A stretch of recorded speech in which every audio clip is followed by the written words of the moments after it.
She was 29 years old, newly widowed, and the only thing her late husband left her was 1,000 acres of cracked red earth and a horse no man in 3 counties had ever managed to touch. They said she'd be gone by winter.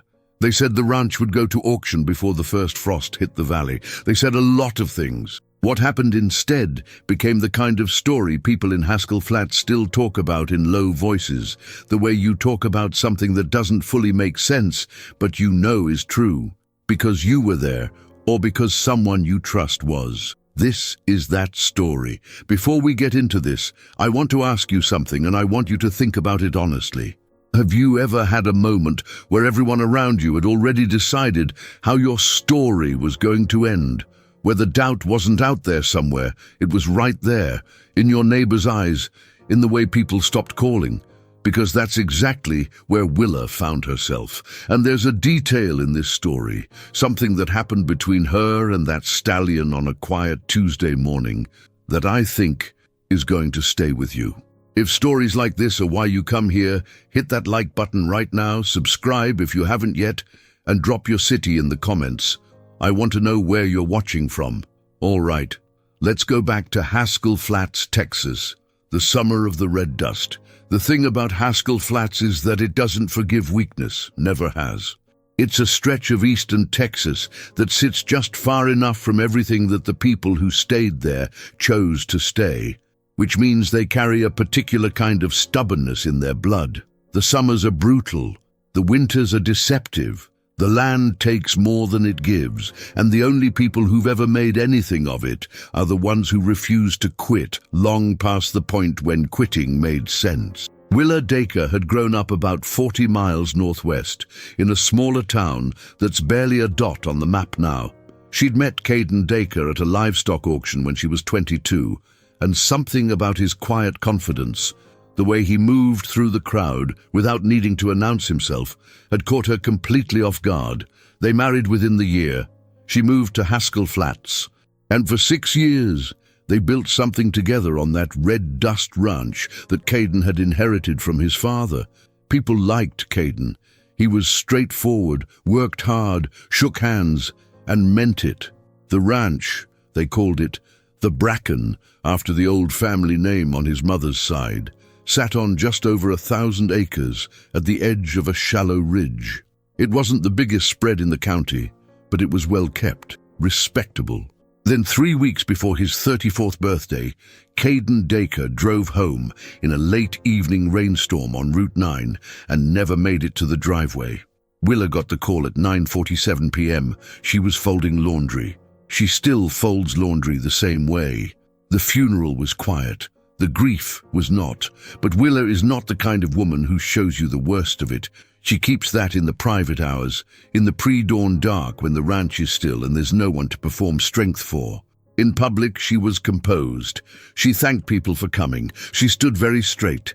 And then the public moved on, the way it does. Within 2 months, the questions started. Careful at first, then less so. From neighbors, from creditors, from Caden's cousin Boone, who'd always had opinions about the ranch that didn't entirely match his distance from it. The Whisper network in Haskell Flats began running the math. She was young, no children, no immediate family in the area, and a ranch that required the kind of daily physical labor that 2 people had been stretched managing. She couldn't run the Bracken alone. That was the consensus.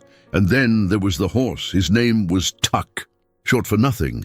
That was just what the previous owner had called him, a man named Garvey, who'd driven out from Amarillo with a trailer and desperation in his eyes, trying to unload the animal before he caused more damage. Garvey told Caden the horse was green broke at best, that he had the bloodlines of something exceptional, but the disposition of a thunderstorm. Caden, because he was Caden, had bought him anyway. That was 4 months before the accident. In those 4 months, Caden had made exactly 0 progress with Tuck. The horse wouldn't lunge, wouldn't longe, wouldn't let a saddle pad sit on his back for more than 30 seconds before he was spinning and kicking.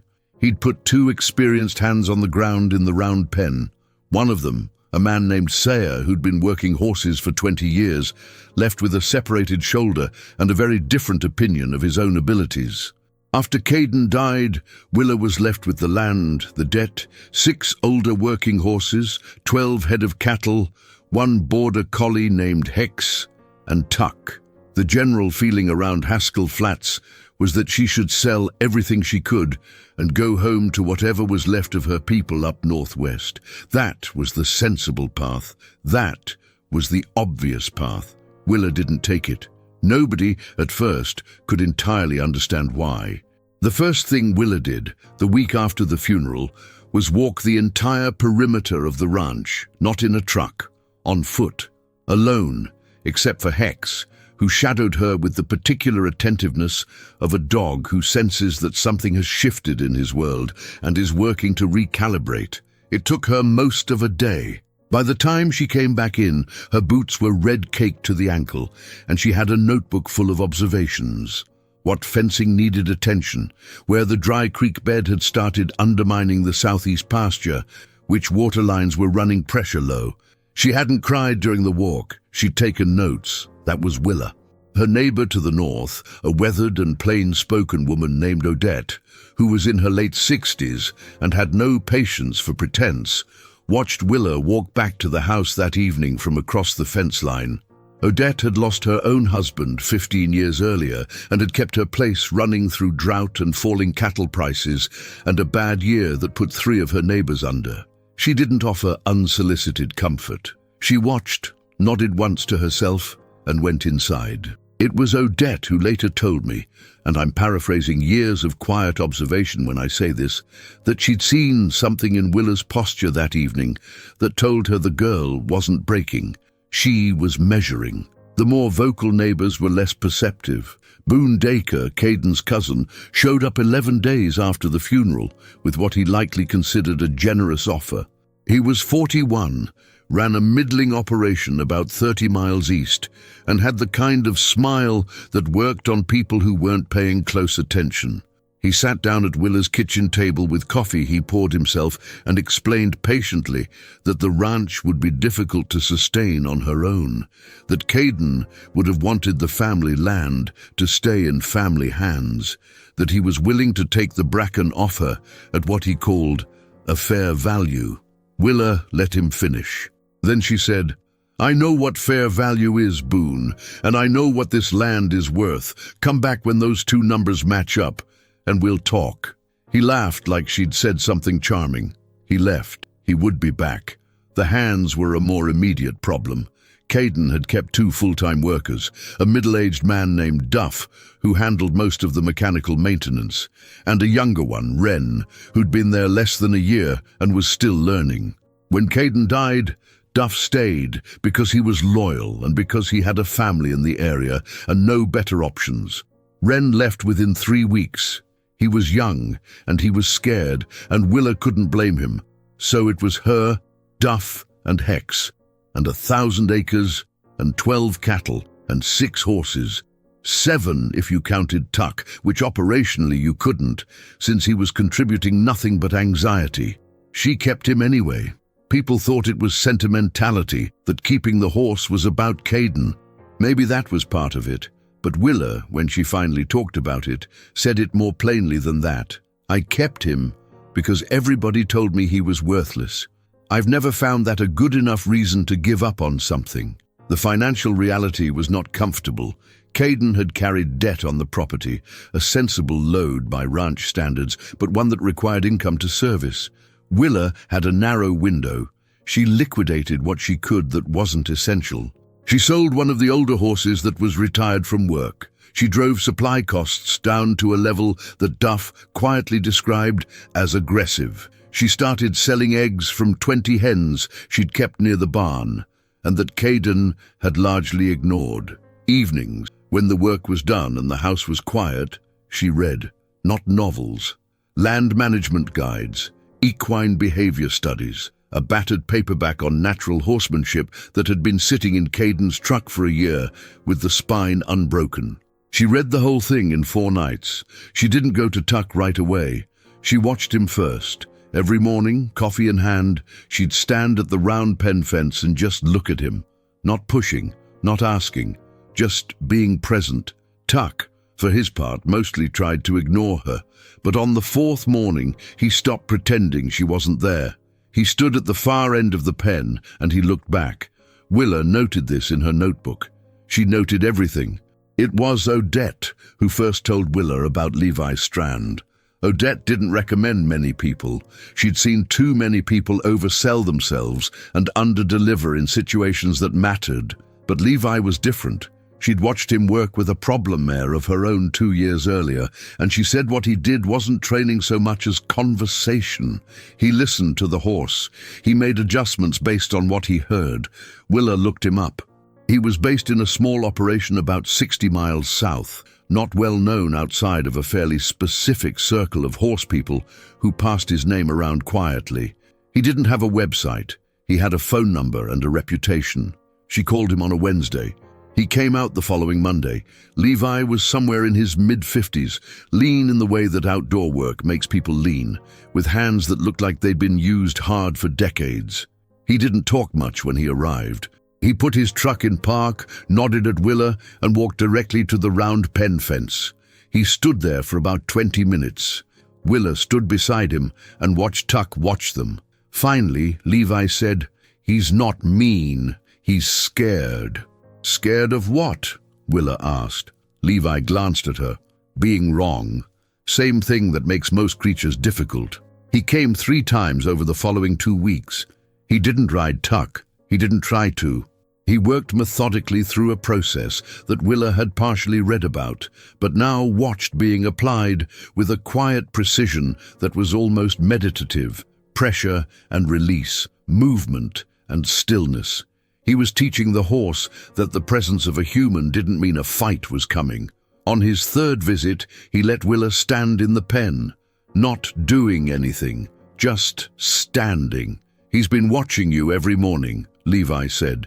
"He already knows you. You just haven't introduced yourself yet." That sentence landed somewhere deep in Willa. After Levi left that day, she went back to the pen alone. Late afternoon, the light going long and amber across the red dirt. She walked in and stood in the middle of the pen and breathed. Tuck moved to the far end. Classic. But she didn't chase him. She didn't step toward him. She just stood there, soft in her shoulders, breathing even and slow, and waited. 7 minutes passed. Then Tuck took 1 step toward her. She didn't react. She kept breathing. Another step.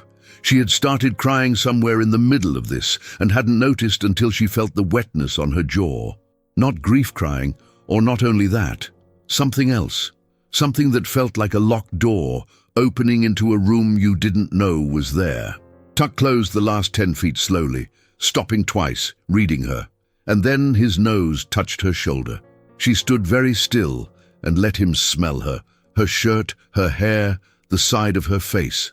He breathed her in with those huge nostrils, and she let him, and the round pen was completely quiet. She didn't tell anyone about this for a while. She just went back. The next morning, the one after that. Meanwhile, outside the round pen, the ranch kept throwing problems at her with the reliable generosity of hard land. A water pump failed in the south pasture and cost more than she had liquid on hand. She worked out a delayed payment arrangement with the supplier, who respected that she came in person and told him the truth about the timeline. A stretch of fence line on the east border, weakened by summer erosion, went down after a hard rain, and she and Duff spent 12 hours in wet boots fixing it. Duff, who was not a man who offered compliments easily, told her on the drive back that she'd worked harder than any ranch hand he'd known.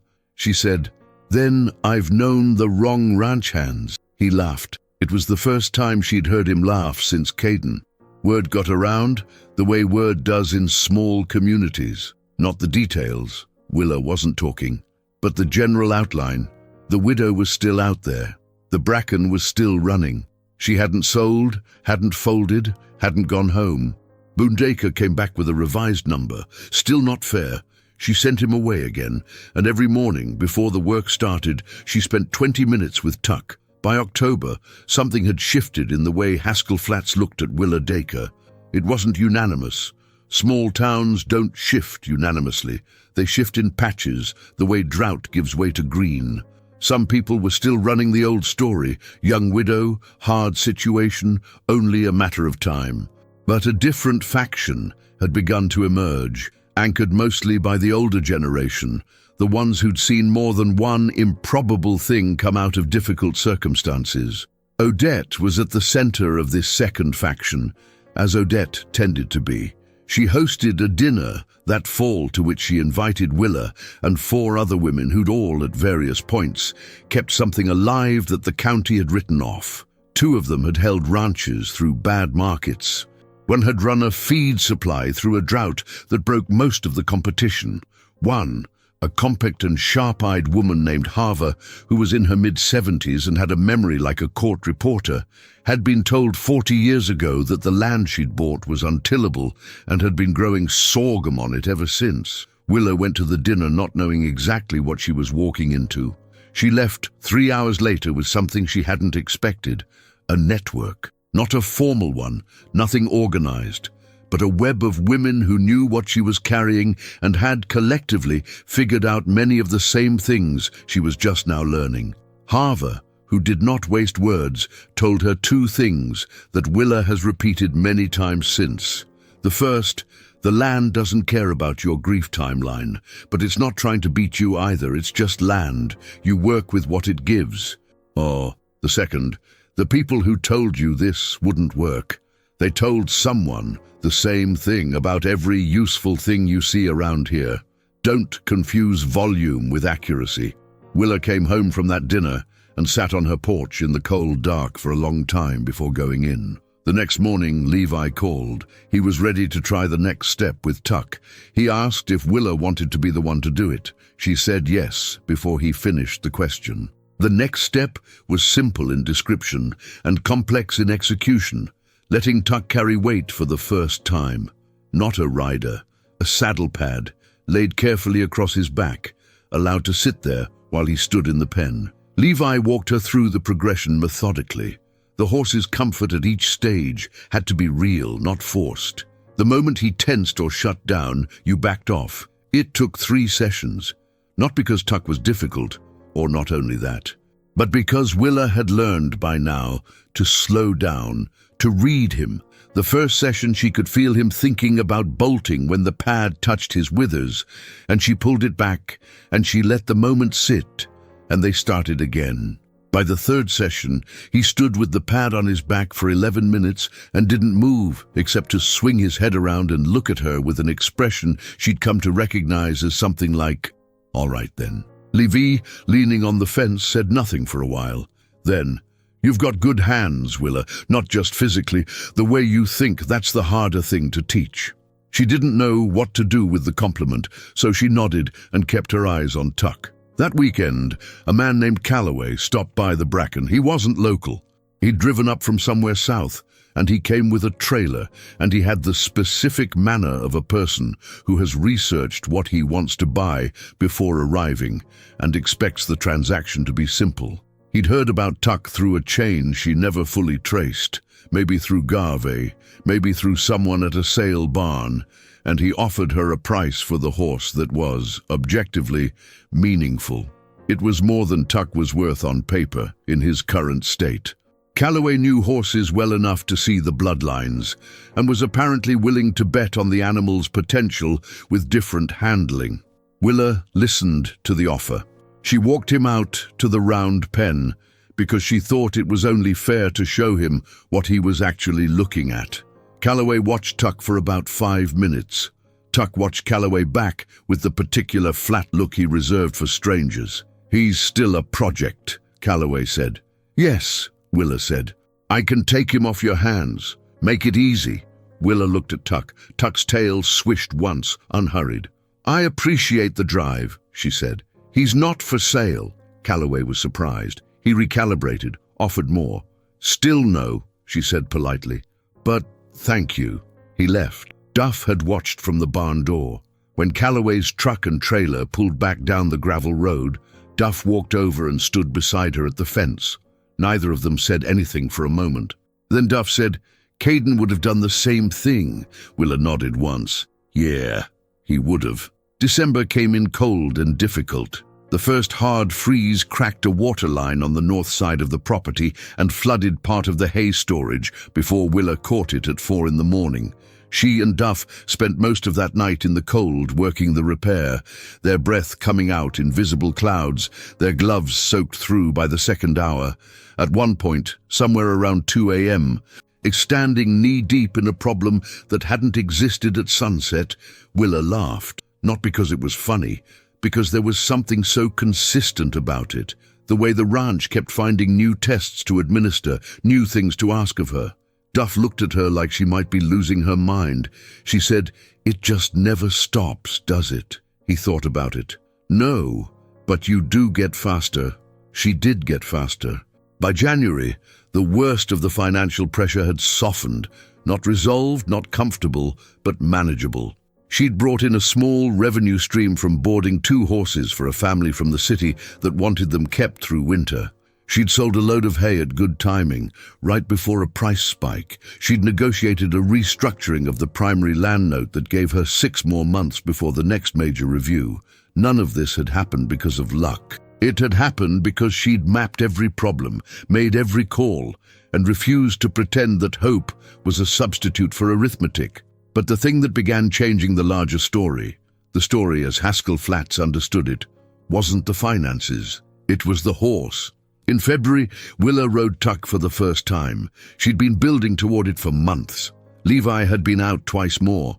They'd progressed carefully through every step, the saddle pad, then the saddle itself, then the girth, then Willa standing in the stirrup and just leaning weight without mounting, then sitting for 30 seconds at a time while the horse stood and processed. Each session had been an unrushed conversation. Each session had ended on Tuck's terms as much as hers. The day she finally sat in the saddle and asked him to walk, it was a cold, clear Tuesday morning. No one was there except Duff, who'd positioned himself with studied casualness near the barn, as if he just happened to be doing something nearby. Tuck walked, not explosively, not reluctantly. He walked forward with a long, reaching stride, and Willa sat very still in the saddle, and they made one slow circle of the round pen in the cold February light. When she pulled him up and stepped down, Duff was already walking toward her. He wasn't pretending to be busy anymore. He put his hand on the horse's neck. "How was it?" he said, his voice not quite steady. Willa thought about it. Like, we'd been waiting to get to that part. The story got out, because stories always do. Someone talked to someone, and by the following week there were people finding reasons to drive past the bracken, or stopping at the co-op and asking about the widow and her horse, or calling Odette to get the real version. What they heard was this: she'd taken the horse nobody could touch and put months of patient, thoughtful work into building something real with him. She'd done it while managing 1,000 acres, servicing a debt, burying grief, and refusing every offer to walk away. The reframing, when it came quickly. The people who'd been loudest about the obvious outcome now spoke in a different register. The one that had always been present. The one that says, "Well, of course, I always thought she had it in her." Willa found this both mildly irritating and not particularly surprising. Boone Draker called one more time in March, not with another offer. "Just to talk," he said. His voice was different. The easy confidence had gone out of it. She had a brief, courteous conversation with him. She did not gloat. That wasn't her way. The person she did tell in full was Levi. She drove down to his place in late March, ostensibly to drop off some equipment she'd borrowed, and they stood by his fence in the afternoon sun, and she walked him through the whole winter, the finances, the freeze, the hay, the offers she'd turned down. He listened without interrupting. When she finished, he said, "You know what you did, right? With Tuck." "I learned how to listen," she said. He nodded. "You applied it further than the round pen." She thought about that on the drive home. She thought about the way the skills had transferred, the patience, the willingness to back off and try again, the ability to read what was actually happening rather than what she'd expected to happen. She thought about Caden, about the note in his truck with the unbroken spine, about how she'd read it in 4 nights while the house was quiet. She thought he bought it for himself, And I'm the one who read it. The County Agricultural Fair in Haskell Flats wasn't a large event by any standard. It was the kind of thing that mattered within its geography and nowhere else. Cattle judging, equipment displays, a small rodeo component that ran for 2 afternoons, and a working horse competition that had been part of the fair for over 30 years. Willa hadn't entered the competition. She hadn't planned to. She was at the fair because Odette had entered her sorghum in the crop division and had asked Willa to come, and Willa went to things that Odette asked her to come to. She'd brought Tuck because she took him most places now. He traveled well, better than he did anything a year ago, and the exposure was good for him, good for both of them. She was standing with him at the trailer, letting him settle into the noise and movement of the fairgrounds, when a man named Priwet, who ran the working horse competition, found her. He was apologetic in the way of someone asking a favor. One of the entries had withdrawn that morning, a trailer breakdown 2 hours out. The competition was going to run short. Would she consider entering, just to round out the field? It was informal. The point was the demonstration, the craft, not the competition itself. Willa looked at Tuck. Tuck looked back at her. He'd gotten very good at waiting for her to think things through.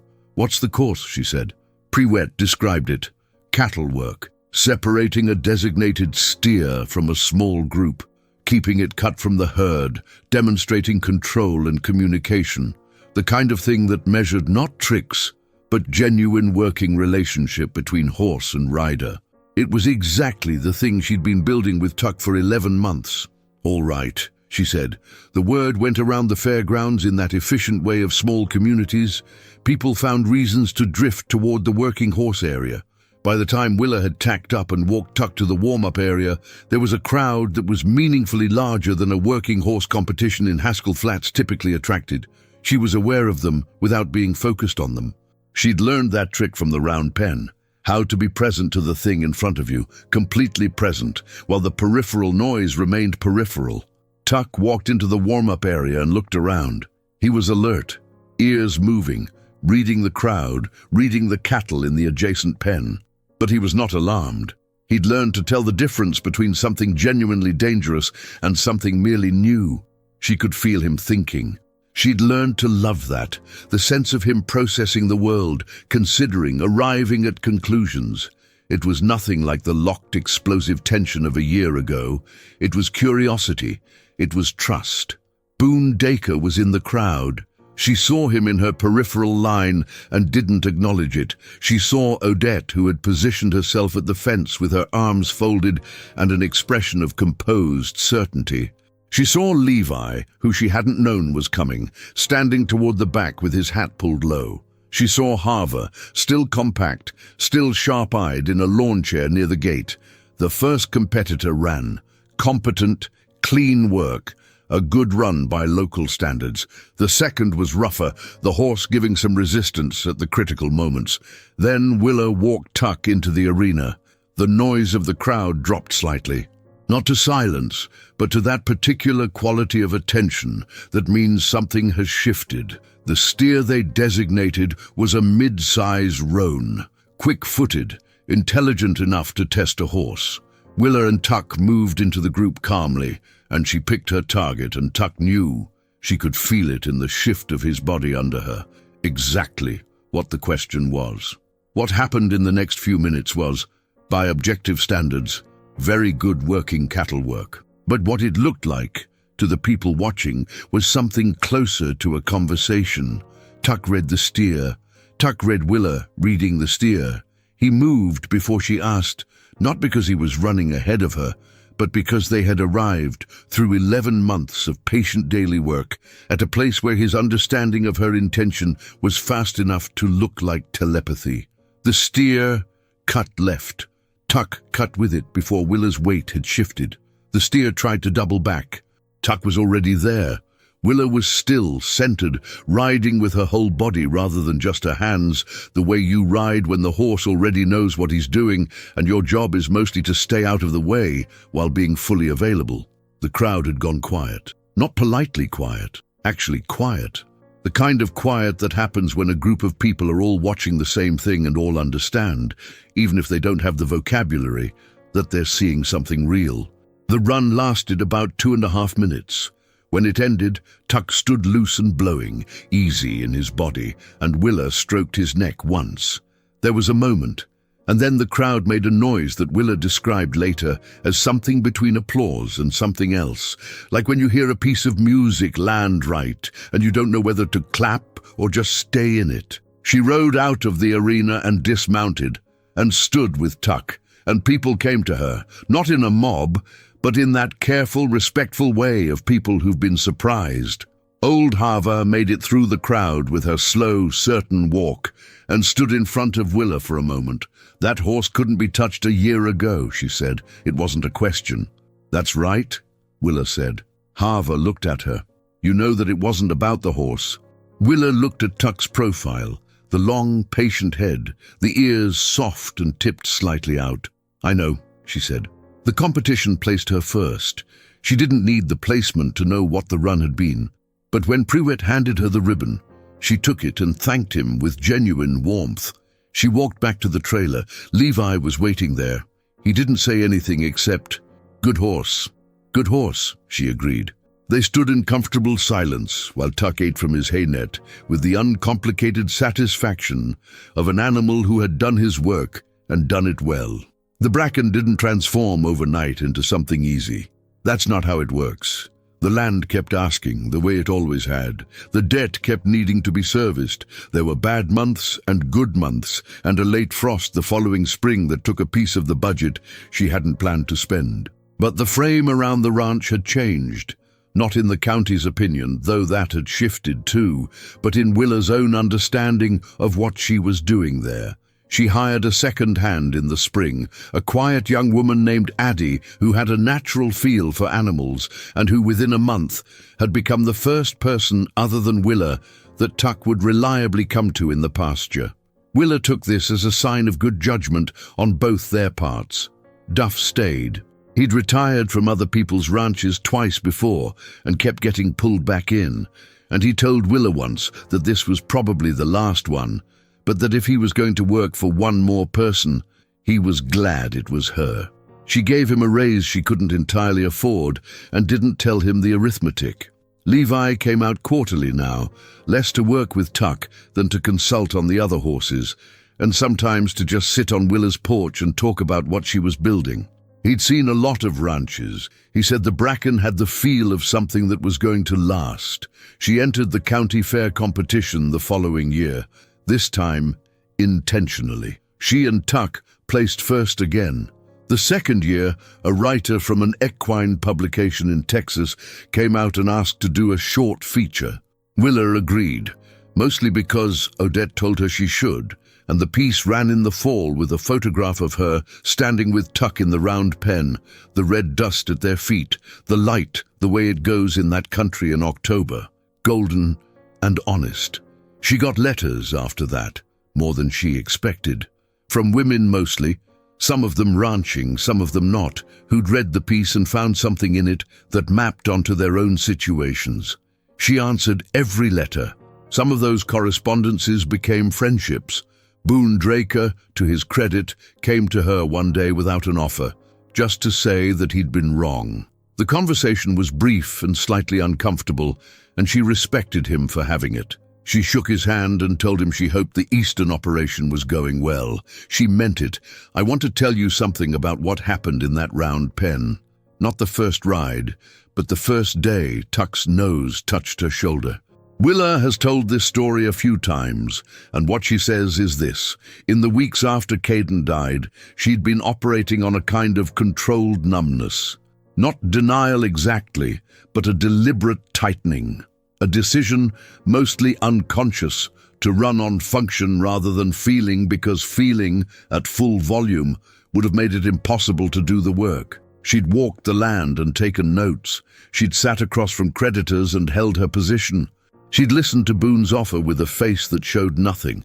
She'd been surviving, and survival in that particular mode requires a certain closing off. What Tuck did, what standing in that round pen and waiting, breathing, being present eventually produced, was the reopening. He hadn't asked her to perform anything.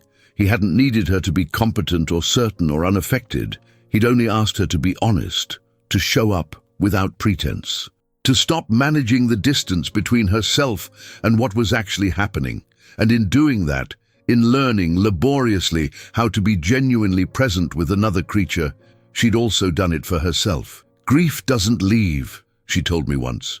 You don't get over it and then you're fine, but you can let it be part of you without letting it run everything.